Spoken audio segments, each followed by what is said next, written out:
UNESCO സാഹിത്യ നഗരമായി കോഴിക്കോടിനെ ഇന്ന് ഔദ്യോഗികമായി പ്രഖ്യാപിക്കും. ആഘോഷങ്ങളുടെ ഭാഗമായി കോഴിക്കോട് മിഠായി തെരുവിലെ എസ്.കെ. പൊറ്റക്കാട് പ്രതിമയ്ക്ക് മുന്നിൽ പുസ്തക വായന നടന്നു.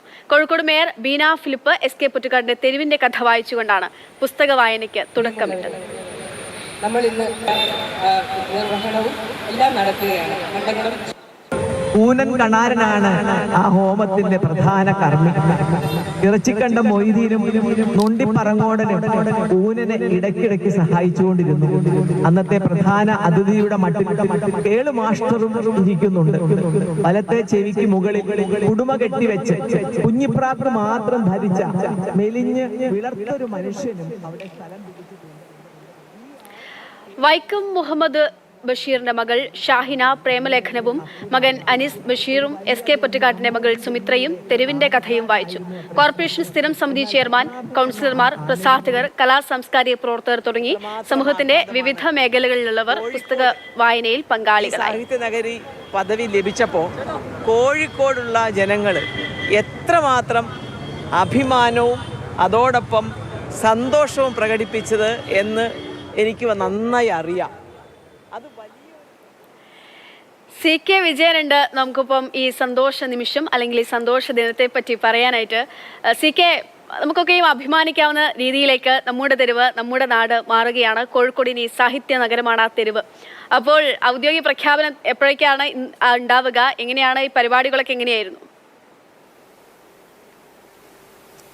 അല്ല, എനിക്ക് വേറൊരു കാര്യം പറയാനുണ്ട്. നിങ്ങളല്ലേ ആദ്യം പറഞ്ഞത് ഇത് കോഴിക്കോടുകാരിയായി നിങ്ങൾക്ക് മാത്രം എന്തോ അഭിമാനം, ഇത് എല്ലാവരുടെയാണ്. നമ്മുടെ കോഴിക്കോട് കോഴിക്കോട്ടുകാർക്ക് സ്വകാര്യ അഭിമാനവും അഹങ്കാരമൊക്കെ ആണല്ലോ. അത് നമുക്ക് എല്ലാവർക്കും ഉണ്ട്. ഇനിയിപ്പോൾ ഒരു പക്ഷേ ഇന്ത്യയിൽ തന്നെ അഭിമാനിക്കാവുന്ന ഒരു നഗരമാണ് ഇത്. കാരണം ഇനി സാഹിത്യ നഗരം ഏത് എന്നൊരു ചോദ്യം വന്നാൽ PSC പരീക്ഷയ്ക്ക് വരെ വന്നു കഴിഞ്ഞാൽ അതിൻ്റെ ഉത്തരം കോഴിക്കോട് എന്നാണ്. ഇന്ത്യയിലെ തന്നെ സാഹിത്യ നഗരമായി ഇനി നമ്മുടെ കോഴിക്കോട് അറിയപ്പെടും. അതങ്ങനെ വെറുതെ അങ്ങ് അറിയപ്പെട്ടാൽ മാത്രം പോരാ. അല്ലെങ്കിൽ ഒരു 4 വർഷം നീണ്ട അതികഠിനമായ പരിശ്രമത്തിൻ്റെ ഭാഗമായിട്ടാണ് ഇത്തരത്തിലൊരു അനുമതി കിട്ടിയത്. ഇന്ന് നമ്മുടെ ഈ മാതൃഭൂമി പത്രം നോക്കിക്കഴിഞ്ഞാൽ, ഈ കോഴിക്കോട് ഇറങ്ങിയ പത്രം നോക്കിക്കഴിഞ്ഞാൽ തന്നെ നമുക്ക് മനസ്സിലാകും എന്തുമാത്രം വിശദാംശങ്ങളാണ് ഇതിൻ്റെമായി ബന്ധപ്പെട്ടുള്ളത് എന്നും. ഒരു പേജ് അല്ലെങ്കിൽ ഇതിനു വേണ്ടി തന്നെ ഇന്ന് പത്രം ഇറക്കിയതിൻ്റെ ഫീലാണ് മൊത്തം കോഴിക്കോടുള്ളത്. ഒരുപാട് ആൾക്കാരുടെ പ്രതികരണം, ഇതിൻ്റെ ഭാഗമായി നടക്കാൻ വേണ്ടി പോകുന്ന കാര്യങ്ങൾ. സാഹിത്യ നഗരം പദവി കിട്ടിക്കഴിഞ്ഞാൽ കോഴിക്കോടിന് എന്ത് ഗുണമുണ്ടാകുമെന്നാണല്ലോ സ്വാഭാവികമായിട്ട് ആരും ചോദിക്കുക. അങ്ങനെയാണെങ്കിൽ അതൊരു വലിയ സാഹിത്യത്തിനുള്ള അങ്ങേയറ്റത്തെ പ്രോത്സാഹനം നൽകുന്നൊരു സ്ഥലമായി ഇനിയും അത് തുടരും. തെരുവിൻ്റെ കഥയും ദേശത്തിൻ്റെ കഥയും പാത്തുമ്മയുടെ ആടും പ്രേമലേഖനത്തിൻ്റെയൊക്കെ അതേ തുടർച്ച അതിശക്തമായി ഇനിയും ഉണ്ടാകും എന്ന സൂചനയുണ്ട്. അതായത് സാഹിത്യ നഗരമാകുന്നതോടുകൂടി സാഹിത്യ ശൃംഖലയുള്ള നഗരങ്ങളുമായി ആശയവിനിമയം നടത്താം ലോകത്തെമ്പാടുമുള്ള. അതേപോലെ ഒരു ലിറ്റററി ടൂറിസം വരാൻ സാധ്യതയുണ്ട്.